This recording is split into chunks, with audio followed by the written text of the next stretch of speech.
मित्रांनो, आज तुम्हाला एक कहाणी सांगतो जे एक मूक प्राणीवर आहे. ही कारणांमुळे छत्रपती शिवाजी महाराजांना कोंढाणा हा किल्ला औरंगजेबाला द्यावा लागला.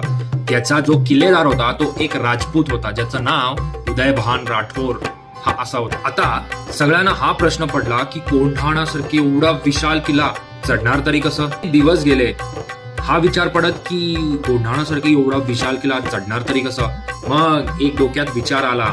सरसेनापती तानाजी मालुसरेकडे एक घोरपड होती ज्याचं नाव यशवंती होतं. तानाजींनी यशवंतीला एक दोऱ्याची गाठ मारली आणि यशवंतीला कोंढाण्याच्या भिंतीवरती सोडून टाकलं. यशवंती कित्येकदा खाली पडली, पण शेवटी यशवंतीनी हार नाही मानली. यशवंतीनी एक छान ग्रिप पकडला आणि त्या सहाभूतीमुळे सगळे मावळे कोंढाण्यावरती फतेह हासिल केले. प्राण्यांचं शेवट हा फार दुःखद असतो.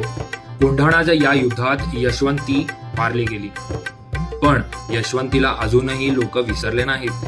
तिचे हे जे हेल्प होते त्यामुळेच आपण फतेह हासिल केली कोंढाण्यावरती. भेटूया पुढच्या एपिसोड.